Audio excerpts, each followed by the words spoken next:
for my chance. And by the grace of God, it comes. They're whispering sweet nothings into my babe's ear, then my phone starts ringing. Mauro, he's there, he's talking, he's Portuguese. He's like, boy, you ready, boy? That's where I want you. We go there, we smash, boy.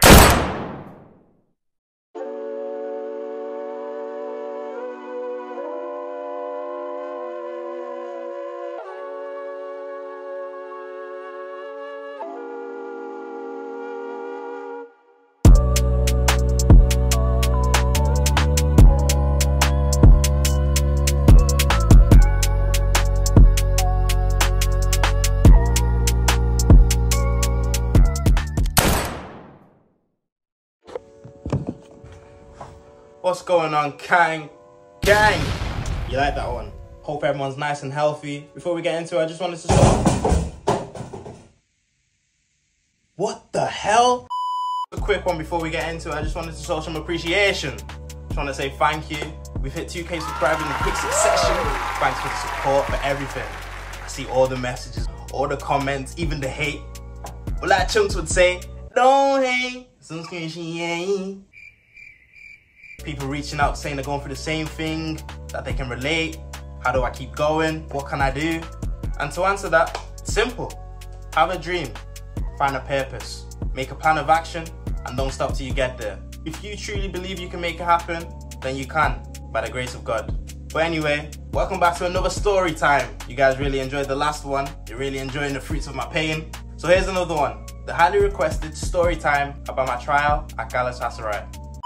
Guys, sorry, I know you're enjoying the video so far, but literally, guys, yeah. You're in need of shin pads. I know you've been needing shin pads. Yeah, you've been wearing them same dusty shin pads since 2018. But worry no more, guys. The shin pads right here. Nice and comfy, nice and light. Just how we like it. I'll have the link in the description. Make sure you go cop yours. Add my code as well, gang, for a little discount off there as well, guys. But anyway, carry on watching. Let's go get back into it. Picture this then. It's 2020, all your life, all you've known is Liverpool, the creme de la creme. You go from being a little bald 6-year-old to a 16-year-old man. The club you assumed you was going to be at for the rest of your life has decided to let you go. Well, you're talented and confident, so you believe in your ability. The setback, it doesn't faze you. You know God's in control, and he's going to open another door. And he does. So now you're at Blackpool. Thoughts on the game tonight, please, Kanga? A league game, lads. Should have won it, but obviously we didn't. So we get the 3 point next time, innit? You've been offered a scholarship. 16, fresh-faced, top of the pecking order. You feel like the man. You're that guy. You wear the number 10.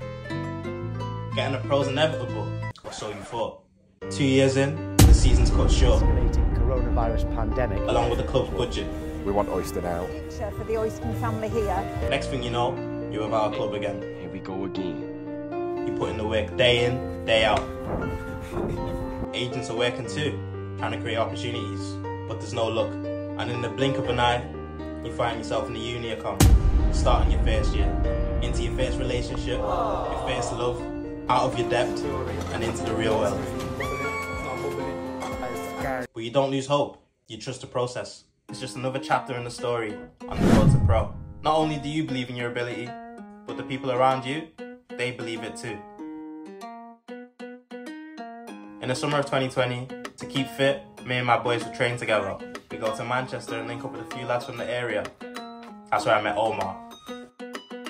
One session, after some shuttle runs in the heat, we was all just chopping it up talking football. I just posted my highlights from that year. I caught wind that Blackpool were actually going to offer me a pro if I just worked harder in the month before COVID hit. Imagine that. But anyway, in the midst of the conversation, I showed Omar my highlights. He sat there for 3 minutes, didn't say anything. Just watched it.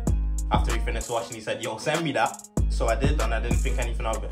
Time went on, we just kept training. Life continued. Uni was on the horizon.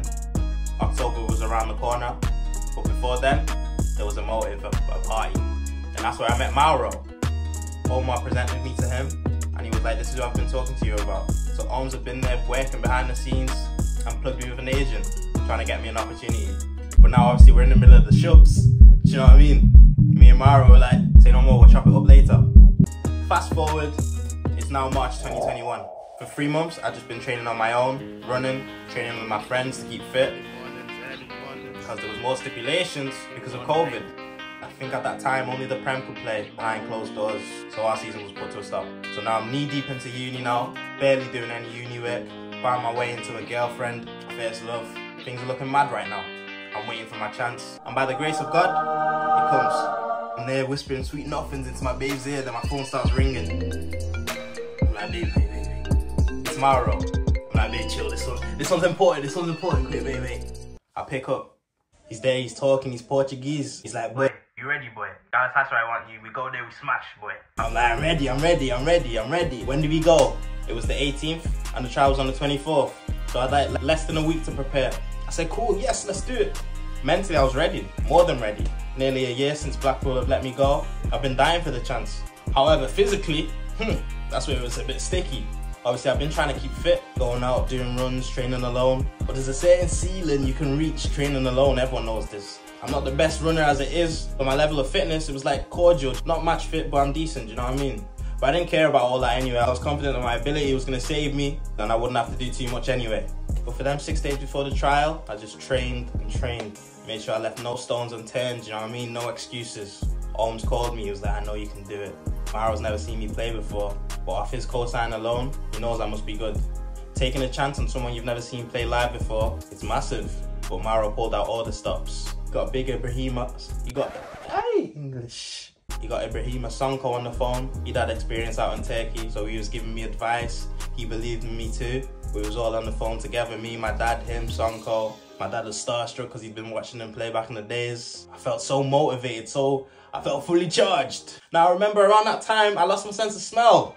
You could have farted in my face and I wouldn't know. It was mad. Now before we fly out to Turkey though, there's certain stipulations in place. At the time you needed a reason to fly out. Work, check. And you needed a PCR to get out of the country. The PCR test was nothing like I'd ever seen before. Before flying out, they basically test if you had COVID.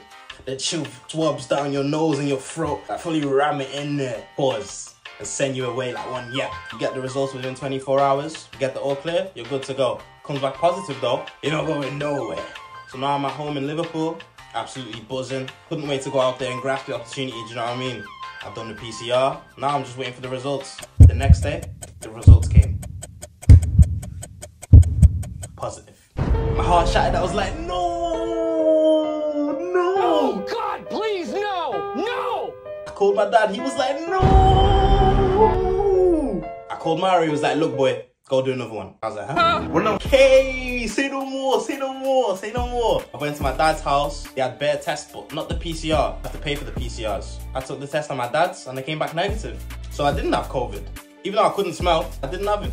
We went into town, got another PCR. It came back negative. I was good to go. The game's back on.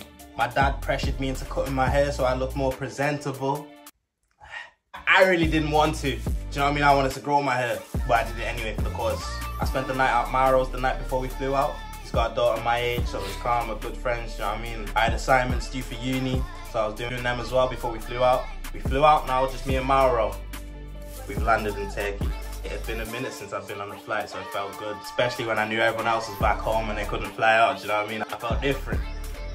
Been escorted in a Mercedes Vito, stars in the ceiling, it felt proper. The same vans from when Liverpool used to pick us up to go to school and that, do you know what I mean? I felt big time. The hotel was nice, like proper nice. First night we've settled in, but I had an assignment due at midnight. Mara wanted me to get to sleep early, big day tomorrow of course. But I was like, hey, I gotta think ahead. If this flops, I still gotta go back to uni back home. I can't let that flop as well. So I got my assignment done and went to bed. Woke up the next day. Day one, got a taxi with Mauro into the academy. For some mad reason, it was snowing. So the main coach told him I'd actually played against Galatasary a couple of years back with Liverpool. We actually beat them in the tournament in Italy.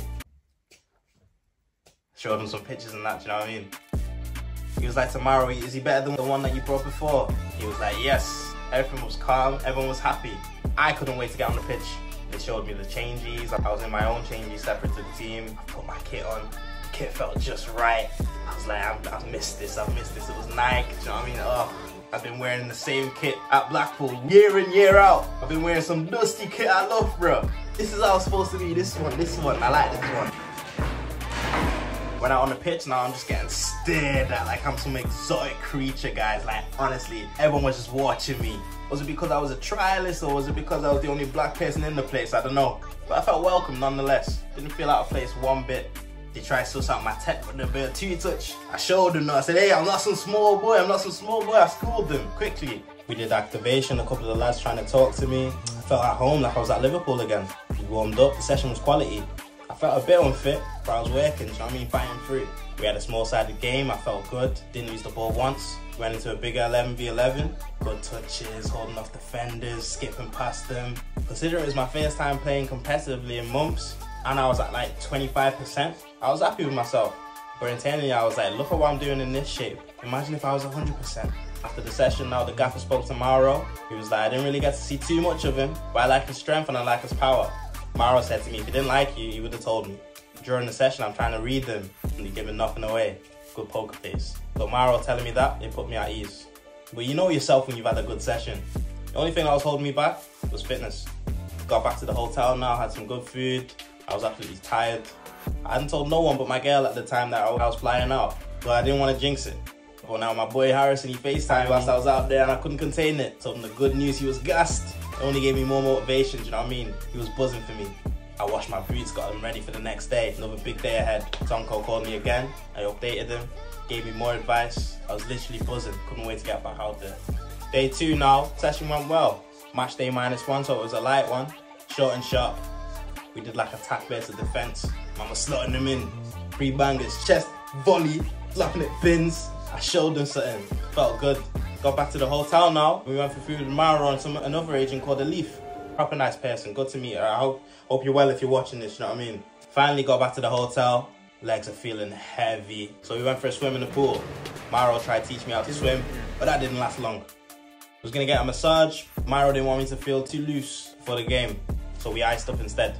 I watched Pele's film on Netflix, chilling vibes, hotel, in bed, relaxing, and then I caught some Z's ready for the next day. So now it's the big day. Match day, third and final day of my trial. I know, 3 days trial, crazy.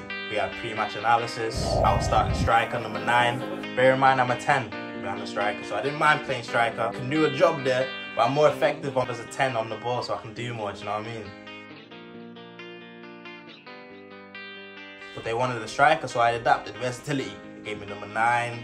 The kit was, honestly, I looked $1 million. I can already do anyway, do you know what I mean? But I looked 2 million, 2 million, 2 million, 5 million. I felt like I was supposed to be there. Game kicked off. First 45 minutes went on for what felt like forever. Only touched the ball a couple of times. Half chances, nothing really in it. Couldn't display my talents. And that's what I mean as a striker, like, it's not really about creating the play, it's more about finishing it off. But when them chances don't come and the game's dead, you look dead. The half finished 0-0. Then another 11 came on, so our 11 went off. So that was us done. The lads were saying there's training with the first team tomorrow, so it makes sense why we only played 45 minutes. We went inside, we got changed. Then I came back out and watched the second half. Went and sat down with Mauro, and I was welcomed with negativity and criticism.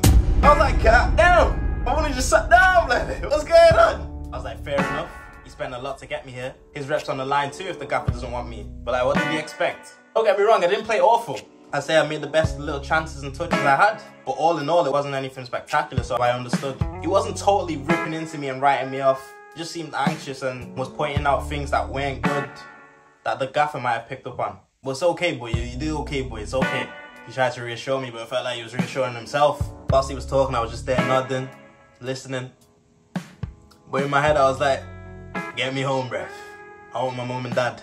He finally asked me after what felt like an hour of him talking. I said, look, obviously I'm not match fit. I'm barely even training fit. The last time I trained properly was December. It's March. And even then it was stop-start.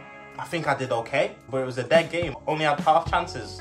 I left, went to the stands to go sit with the lads, watch the rest of the game. So the second team that came on, they lost 1-0. Our game was 0-0, they came on, they lost 1-0. We went back to the changes and the coach was fuming. He just rambled on and on. Obviously he's in Turkish, I don't understand what's going on, so I'm just hearing him scream at everyone, everyone's quiet, do you know what I mean? He wasn't happy at all. Then he stormed off. He didn't even get a chance to speak to him. So me and Mauro, we just went back to the hotel. We thought, they're gonna have to give me longer, do you know what I mean? 3 days is short as it is. So we're there, we're getting ready to go get some food, and then Mauro's phone rings. It was the coach, Sehun. Me and Maro stayed in the same room, so he was sat at the desk and I was just walking back and forth. I was in good spirits till I heard a change in tone in Maro's voice. Only way I can describe it is like when a girl flakes on you last minute and you don't want to show your disappointment. That's what he was sounding like on the phone. He's put the phone on speaker now, and I hear my man go, even if he was fit, I don't think he'll play at a high level. I was like, wait, what? I was like, wait, what? I've walked into the toilet. Everything felt like slow motion. I just stared at myself. I was smiling, but I was in disbelief. I was like, did I really just hear that? I know he's not talking about me. He can't be talking about me. Everything else after that just blared out. It was just a blur. Maro kept calling me out, but I was in shock. I was frozen. He tried consoling me like nothing happened. He was like, don't worry, I'll take you for Fenerbahce, I'll take you Istanbul. Başakşehir, that is nothing. Don't worry. But I was in bits, I can't lie. I held back the tears. We went for some food downstairs in the restaurant, but I couldn't hold it in any longer, man. I went to the toilet and just burst out crying. Maro made me feel better though. He booked me in for a massage. We chilled, I picked myself together. Next day we had another chilled day. And the day after that, we went home. We needed to pass another PCR test just to get home. We was eating ginger before the test man came, just running around trying to make sure we passed the test so we could go home. Finish. It was too funny. Even to get home at the airport to try all the charges for another PCR, it was mental. But we finally got home and I went straight back to Loughborough. Couple things I learned from that experience was I definitely can and I will play at a high level. Not only to prove that coach wrong, but from me just being there, training, playing, I felt at home. I felt like I belonged there. As we all know, football's just a game of opinions. But I think the opinion that matters the most is what you think of yourself. Because your mind is the most powerful. Whatever you want, you can do. It might not look like it now, but if you take steps towards the goal, eventually you're going to get there. Well, you won't get there if you give up. To go out there on such short notice during the come down of a pandemic where I'm only training by myself, I feel like I've done the best I could. I learned opportunities can come from your network, who you know, your connections. If it wasn't for my big bro Ohms, that chance wouldn't have came. Since then, he's really been like a big brother for me. Proper good person. Me and Maro are still in touch. He's tried to help me since, but it's been tough. And I'm sure we'll work together in the future again. He's another good person. He took a chance on me and believed in me, so I'm forever grateful. In a world where there's some agents, some treacherous people. Like the one I'm going to expose in my next video, so make sure you spam the comments if you want that one, guys.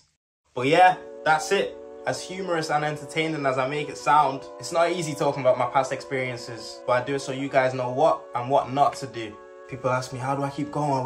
How are you so strong? I've got setbacks here, left, right, and center. What do I do? I got this decision coming up. And I'll tell them, as a Christian, my strength, it lies in the Lord. It lies in Jesus Christ. Foundations have been built so that nothing the devil throws at me I can't overcome. That's how I can keep going every day. Whatever comes my way, I take it on the chin. I look how I can fix it, how I can fix myself, how I can move forward, and we keep going. Because God's put this dream in my heart for a reason. So it would be an injustice for me to stop. But yeah, without further ado, guys, been your boy AK. Make sure you spam the comments for what you want to see next. But that's been me, over and out. Should be played on speakers out loud. Heavy is the head that wears the crown. Burning for your life and changing a year. I'm told I'm prolific, there's nobody near. Like Pyro, there isn't one man that I fear. Shine bright like the lights in my house.